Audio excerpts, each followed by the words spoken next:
Welcome to the National Newspaper Publishers Association's Let It Be Known. Over 300 young Black lawyers and law students will span across Arkansas, Georgia, North Carolina, South Carolina, Michigan, Pennsylvania, and Texas to host voter protection education sessions in partnership with the community institutions Black voters know and trust. Joining us to talk about it from the Atlanta Voice and Dallas Weekly, the one and only James Washington, and Abdul Dosunmu, the founder and chief strategist of Young Black Lawyers Organizing Coalition, or YBLOC. How are you doing today? I'm fine. Doing great. Thank you for having us. Well, great to be here. So, Abdul, tell us about the Young Black Lawyers Organizing Coalition and the goal for this coming midterms. Absolutely. Well, the Young Black Lawyers Organizing Coalition is exactly as it sounds. We are a network of young Black lawyers and law students who are mobilizing in this critical moment for our democracy to help protect and empower Black voters. Over the last couple of years, we've seen some 440 voter suppression bills proposed in 49 states. We've seen 33 of those bills become law in 19 states. And so as a community, we decided that it was important for a new generation of freedom fighters and freedom riders and civil rights advocates to step up to the plate to help to protect and empower Black voters. So what we are doing in this moment is we are leveraging the power of voter education to make sure that communities have the resources and the tools that they need to resist voter suppression and protect their vote when they go to vote in this election. Yeah, and before I throw it over to Jim Washington, let me ask you this.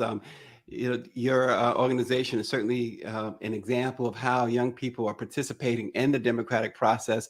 How, difficult it is to get young people to participate, and B, how important is it for them to participate, particularly young Black individuals?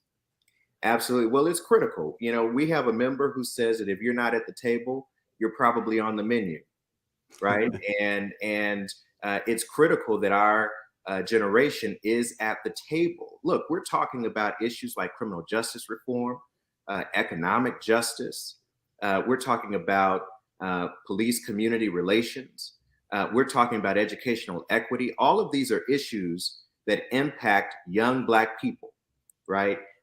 But unfortunately, we have a politics and a democracy that has disenfranchised and marginalized the voices and discouraged the voices of young Black people from participating in the process. And so part of what we have to do is make clear the stakes for this generation, make sure that they understand that Black ballots really are Black futures, that if you get democracy right, you have the opportunity to get all of the other issues right.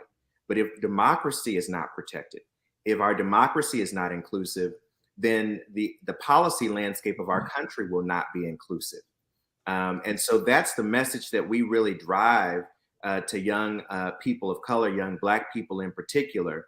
But I'll tell you, it has not been that difficult to get young Black lawyers and law students engaged in this fight.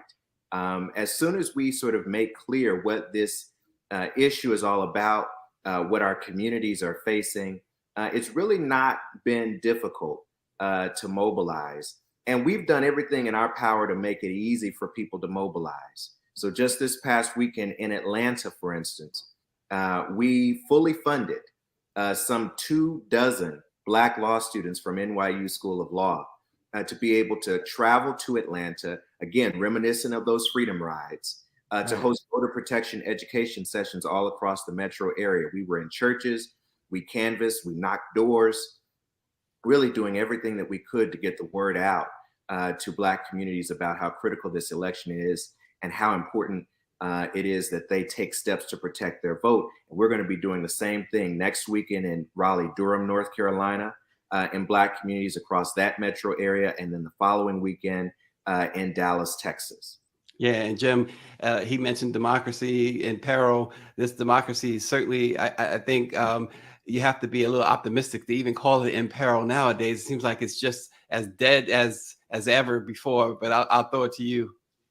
Well, let me digress just a minute to simply say I had a similar conversation with Abdul here in my office in Atlanta, and was much like you. I was somewhat incredulous about what I was hearing because I was not aware of the bigger picture. So I don't want to leave this meeting without saying that this is not a 7-state initiative. It was clear to me, and it was explained to me, that this was the beginning of a national kind of a movement, if you will. And we spent a lot of time talking about how you alert people, young Black, old Black, minority, what have you, to understand that policy matters. The policy that is engaged upon by elected officials is a policy that affects your life. And most people don't make that connection.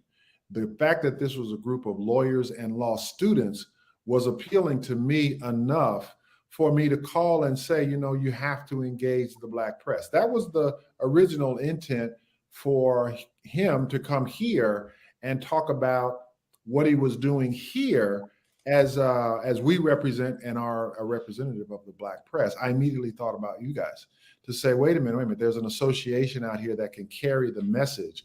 So I am extremely excited that that is what has occurred. I want to thank you, Stacey, as well as Abdul, about recognizing that. Now what you're hearing is the action, the execution, which is exciting to me to say, no, this is a ground effort. This is not a office effort. And to say it's being done by lawyers is very appealing because lawyers can make the connection. Now, if you can make that connection and take it into churches, take it into schools, take it into colleges and universities, now you have the ingredients of, I would consider, I don't want to call it a movement yet, but that's me. I'm more conservative than our guest. But by the same token, the timing couldn't be more perfect when you hear people say, particularly here in Georgia, I don't care what Herschel Walker brings to the fight. I just want the seat. So it's clear that this is a power grab. And why is it a power grab? So you can manipulate the laws of the Constitution, you can change the face of the Supreme Court, and you can begin a legal exclusion of citizens. And therein, that's going back to your original throw it to Jim Washington to talk about democracy being in peril. Those who are woke, as you say. And we had this conversation in my office that says, I remember going to school in grade school and taking a civic class. Right. All right, in a civic class, explain to you the differences between the branches of government, if you will. And basically you were trained to say what it means to be a citizen of this country. Now that was the institution of public education, making sure that its citizens were aware of their rights, aware of the roles of government, the institutions of government, etc. Now add the word woke, and you get what people are now looking at. Well, that's a racial issue. And you kind of go, well, wait a minute, how is that a racial issue when you're saying citizens should be aware of what's going on and how they are being ostracized or excluded or their rights are being infringed upon? Because people have put the element of race into these discussions, so you can't hear the points that our guest is trying to make and his army of lawyers, if you will, and law students. Well, and along those lines too, Jim, Abdul, this effort, you've mobilized law students of all races from colleges around the country to help with voter suppression issues. How important was that? I mean, we know young Black lawyers, but you've also engaged with other races to help with this effort. How important was that? Oh, it's critically important. Our network is about making sure that we create more connectivity between Black lawyers and law students and Black communities, Black grassroots communities, to make sure that we create pipelines of civic leadership development for young Black lawyers and law students. But you're absolutely right. We have engaged the support of law students from all kinds of backgrounds, because quite frankly, a lot of people understand the peril that our democracy faces right now. I mean, we've worked with major law firms across the country to challenge some of these voter suppression laws through amicus briefs and other methods. And so we've gotten tremendous support across the board from people who just understand that if we don't get democracy right in this moment, we're going to lose an entire generation of policy advancements that have preceded us, and we're going to miss out on the opportunity for another generation of policy advancements. I'll put it this way. Thurgood Marshall, that great legal lion of the 20th century, who argued the famous Brown versus the Board of Education case, he also argued a case called Smith versus Allwright. And Smith versus Allwright was the Supreme Court case that deemed unconstitutional the whites only primary. And Thurgood Marshall famously said, and the Legal Defense Fund and Sherlyn Ifill tell this story all the time, Thurgood Marshall famously said that Smith versus Allwright was his most important case. Wasn't Brown, it was Smith, because he argued that Smith dealt with democracy. Smith dealt with our ability to actually have all of these other conversations. And so that's the message that we have to our communities. That's the message we have to Black lawyers and law students. It's a message we have to all lawyers and law students, is that if you care about any other issue, if you care about all of the range of issues that impact our lives on a daily basis, you have to be involved in our democracy. Yeah, and you guys, it's important to note, you've had a lot of success, I understand, including in Arkansas, after you had some successful litigation there during the general election in 2020. Can you talk a little bit about the successes, including that one, which led to even bigger success with the Arkansas State Board of Elections? That's right. Well, in 2020, we became aware just through conversation with some of our members on the ground and election workers on the ground that Arkansas has on the books a law requiring that for absentee ballots, you cannot start counting absentee ballots before 7 in the morning on election day, and you have to finish by 7 in the evening on election day. Now, in a world where you're not getting that many absentee ballots, which probably is most elections, right? Perhaps that's fine. But in a world where in 2020, you have unprecedented numbers of voters voting absentee because of the global pandemic, that's an issue. And we were deeply concerned that in the process, votes would not be counted. And not only were we concerned, but we had, again, election officials on the ground in Arkansas, former election officials who were deeply concerned as well. And so they reached out to us, and we worked to help coordinate that litigation. We found local counsel. A Y Block member was the plaintiff in that case, a young Black law student in Arkansas who was impacted, who was voting absentee. And we took that case, we helped coordinate that case. The State Board of Election Commissioners issued a declaratory judgment requiring that all ballots be counted regardless of the statute on the books. And we're very proud of that outcome. But that's an example of the ways in which this sort of grassroots approach that we take to this work was able to identify an issue that our communities were facing that many of the major groups had not seen or did not have the capacity to take on. And it's not only that, I mean, we did everything from pass out PPE to Black voters, 200,000 pieces of PPE for safe voting in 2020. We hosted voter protection education sessions across the country. We helped lead out on the advocacy, whether it was challenging South Carolina to protect Black voters from intimidation, or whether it was challenging what Governor Greg Abbott was doing in Texas in terms of trying to remove those drop boxes for absentee ballots in Harris County. I mean, we've been part of the fight really since our founding in 2019. And we certainly are intentional, as Jim said, about making this into a full-scale civil rights organization that is national, because we believe that ultimately there is a role for civic education as a tool to build political power for our communities. Yeah, we certainly appreciate Jim bringing this to our attention nationally. I know I think he stepped away for a moment there. I'm Okay, here. there's Jim. You know, you have a great producer, so I was moving my camera, and I don't think she wanted the audience to see that. well, now they heard it. Hey, what can I say? You know, But you know what you got when you offered to me to be on the show.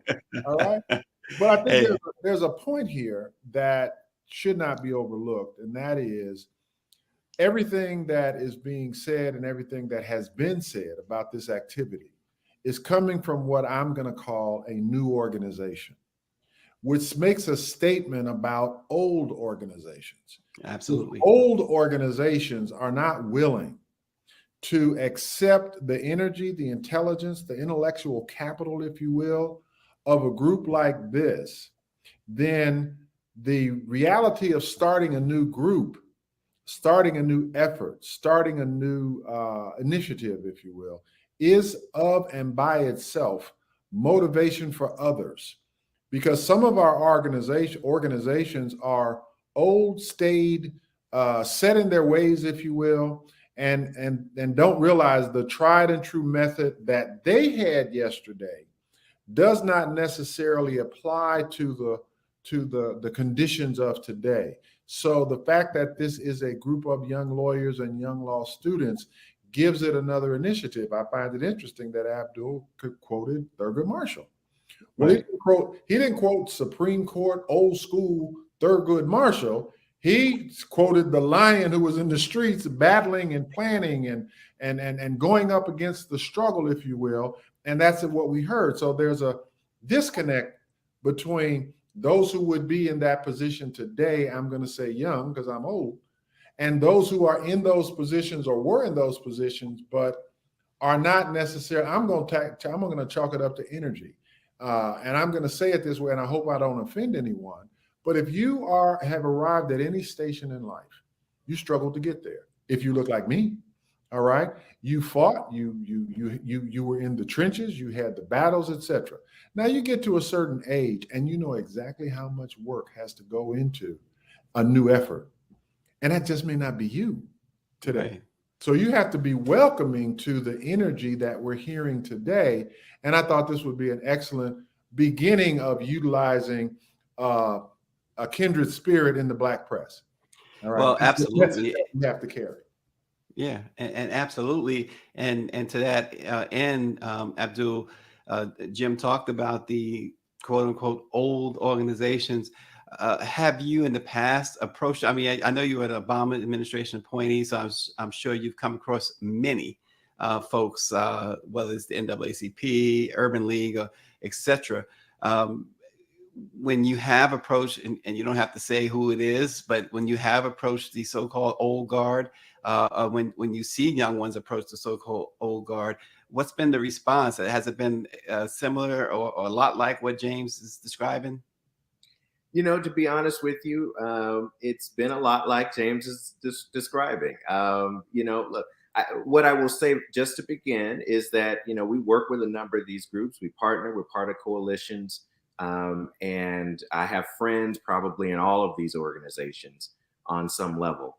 And so, you know, we do work as a united front when the opportunity presents itself, and fairly regularly.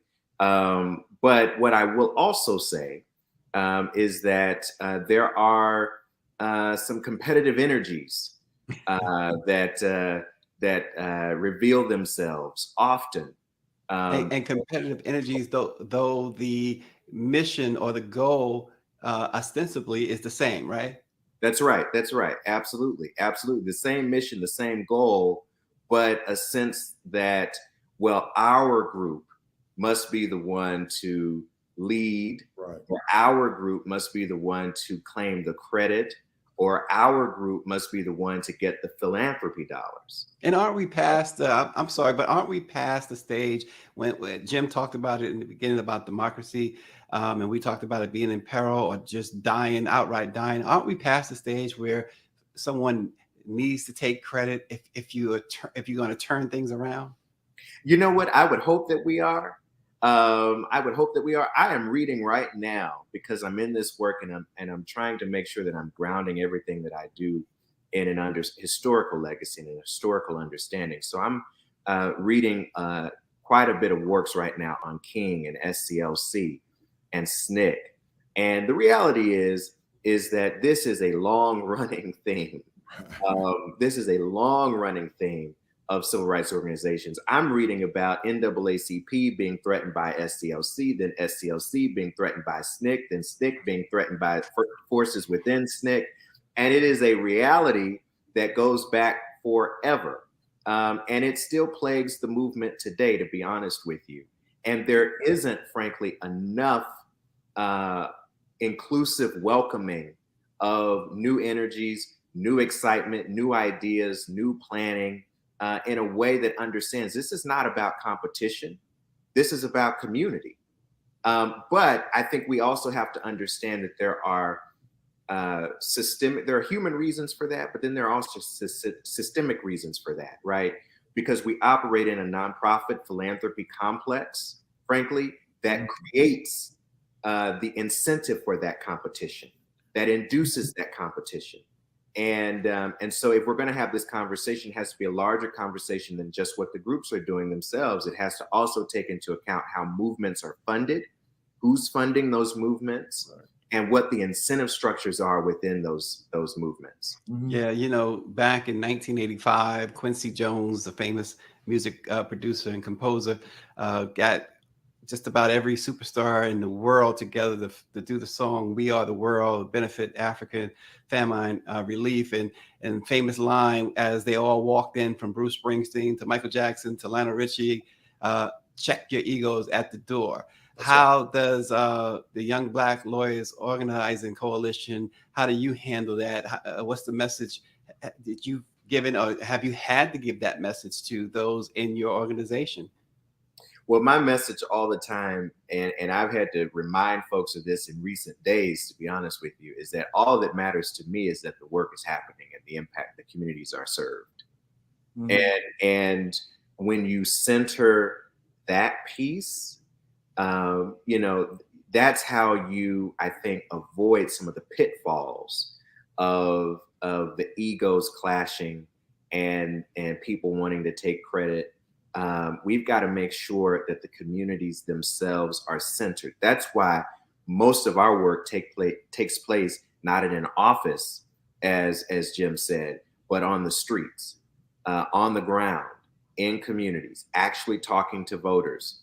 Just yesterday, we were presenting to a group of concerned clergy in Atlanta. And while we were presenting about voter protection, one of the members in the audience shared a story of how she had been purged from the rolls while we were presenting. And so just centering the reality that ultimately the work that we are doing is not about us.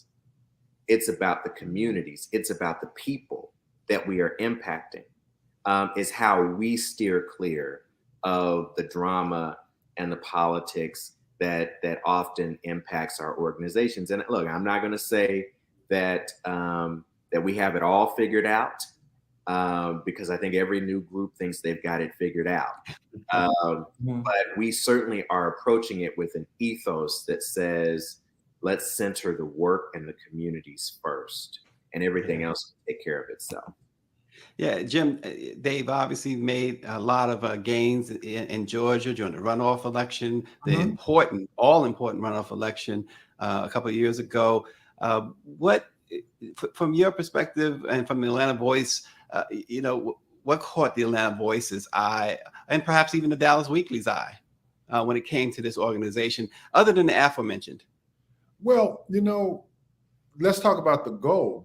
Who's going to argue with or challenge the goal of this organization? So I had to open my mind up when I was visited by Abdul, not when I saw the press release, not when I said, okay, we can do this, because that was coverage. We're in the business of coverage. Yeah, we can write a story about it, etc. But as we begin to talk, and I'll use his term, and the ethos of what he's talking about started to come through, this was not a new national effort. And that's where I could relate. This was not a new national effort. It was the same national effort. Okay. And I like the way he just described it, because what you have now is an institutional component that you didn't have before. And that was philanthropy. That was money. So let's talk about the difference from where money came from to fund the movement and where money came from to build an organization. Because there's a natural bureaucracy of an organization that requires money. And as age gets in, and I'm talking about the age of the institution, you got to make payroll. You got to do things that require money, operational money for the institution, which is totally different from finding operational money for the movement. So that's where the youth come in. That's where the idea and the goal supersedes why a person had done something. I got an award a long time ago for 25 years of doing something. I don't even remember what it was, but I showed up, and it was like, there was someone else who I won't call because I don't know if she would be upset about it, was in the same room with me. She'd done the same thing. We were there on the front line battling media bias in many ways, all right, in Dallas, of course. And I said, did you ever think that what you were doing was going to get you an award? You didn't do it for that reason. It was nice that somebody looked at what you did and said, hey, that's a good yeoman's job, etc. But that's not why you did it. But now if I built an organization and I had 25 people I had to pay, and I have a corporation, I mean, that's how you talk about lobbyists. That's how you talk about self-aggrandizement. That's why you begin to talk about those things that might make you consider, maybe I might not say that, maybe I might not do that, etc. And over time, it erodes. That's why you constantly need new blood, because what we're facing is the reality that it appears if I can't have the power to control it, I will burn it down. And you're not talking about people of color. You're talking about another way that people have strategically looked at the weaknesses of democracy. And we take it for granted, or we took it for granted. Thank God there are organizations like this that realize it is fragile. It is an institution, it is fragile. We've already, what is the term? There's a term that I use, and I simply say, Trump did not start, our former president did not start the term or the realization of the great distraction. All right, the great distraction. Here's the issue, and I'm going to just, now in business, that might have been his MO. But when you apply something like that to government, what you do is you make citizenry the last thing you're concerned about. If citizenry is and participation and all of those things that make democracy work, I'm not saying it's deliberate. I won't be the conspiracy theorist on the show today, but if someone wanted to control it in a larger scenario, we would have this. Now you don't even have to institutionalize it, because people bring it with them when they start talking about, well, who's going to get credit? Where's my name? Oh, wait a minute. That is now part of what we consider normal conversation. It's just part of how it works. And I'm saying, you know what? That was a distraction that was started when you had house and field. I'll say Negro. Okay. There was a distraction to make one feel like it was better than the other one. Right. Why? For information. Now, if I got you positioned in one place, you can tell me about what's positioned in another place. The best side of the struggle, and I don't know where I can find this in a book, is when you got folk who look like me and you in a room and we decided what the strategy was going to be. Now, when we leave this room, Stacy, you're going to be the hothead. Abdul, you're going to be the voice of reason. And Jim, you're going to be the other side that simply says, y'all, massa, please don't do that. Now, when it happens and you coalesce around a strategy, when I'll call it the spoils or the victories of the effort, the only people who know it are the people who are in that room. The people who weren't in that room will say, Stacy got credit for that. I don't know how he did that. Did you see he got a new car? This is crazy. Yeah. But it is part of it. And this is not just an issue in our community. It's an issue in every community. Now you have folks in other communities looking at, we had a young lady, I can't remember her name. This is a young lady of a different culture. She's got a podcast. And she said after she was positioned with all of the vulnerabilities, if you will, all of the weaknesses of one of our candidates down here for a certain office, her response was, democracy? Who cares about that? I want the seat because the seat's going to give me power. Yeah. When you start looking at power as the goal, then it's power from what? It's power that's taken from Joe Q. Citizen, who has a vote, because that's supposed to be the ultimate power.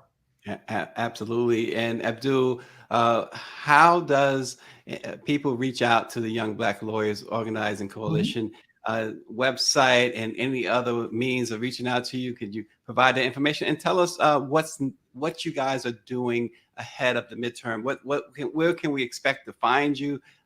What's next on the agenda? Absolutely. Well, before I do that, again, let me thank you, Stacy, and certainly let me thank Jim. That conversation that we had in your office still reverberates in my mind, and I'm grateful for your support and for helping to spread the word about the work that we are doing.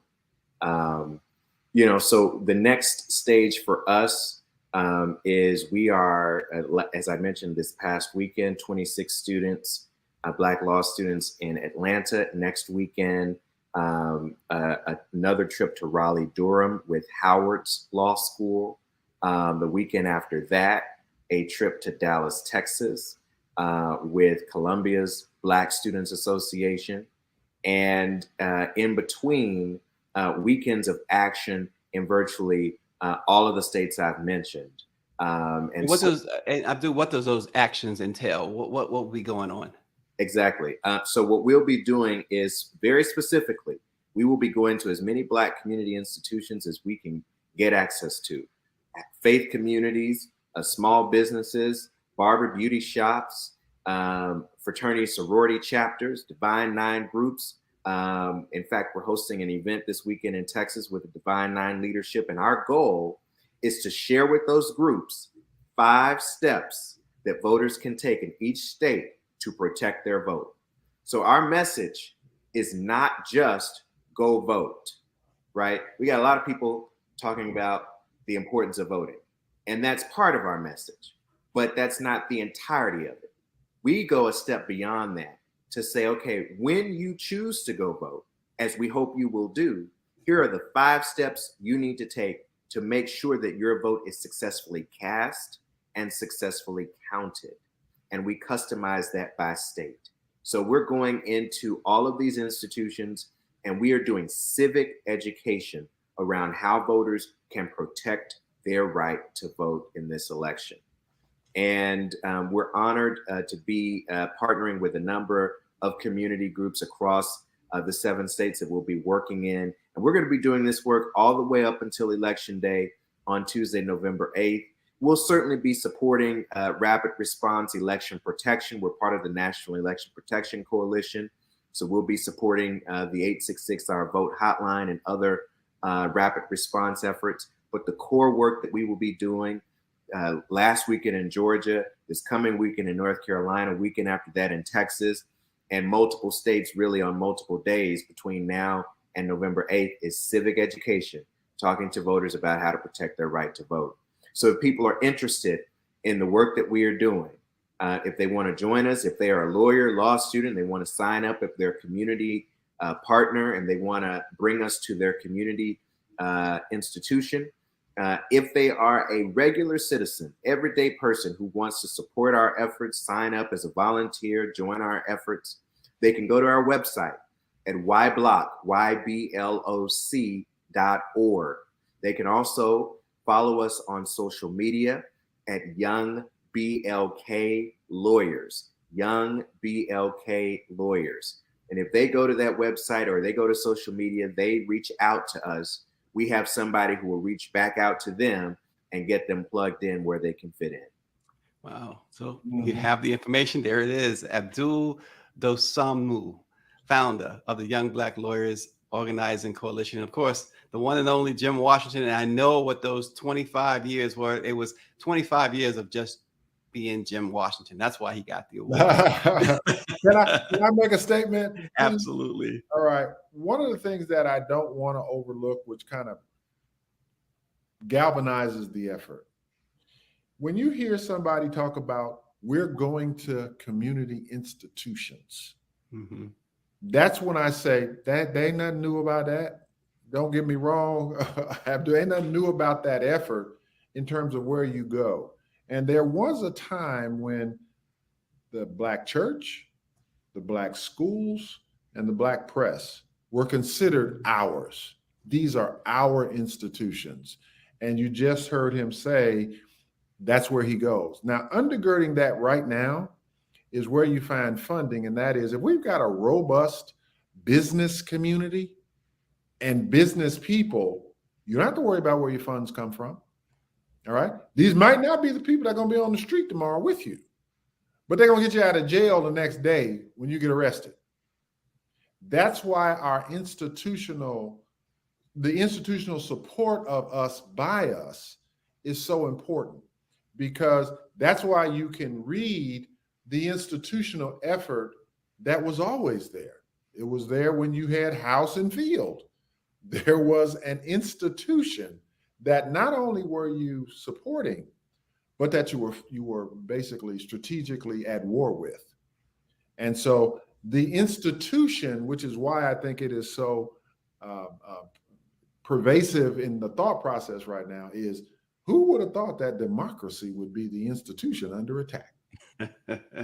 I mean, who would have thought that? And you know why it's under attack? And that's because the citizenry was taking for granted the power that it had. And so somebody could distract you while they eroded it. Then came somebody who championed eroding it. This is the law that is under attack. This is the legal system that is under attack. This is why I felt so compelled to say, hold on, let me before you leave here, let me see if I can get Stacy on the phone.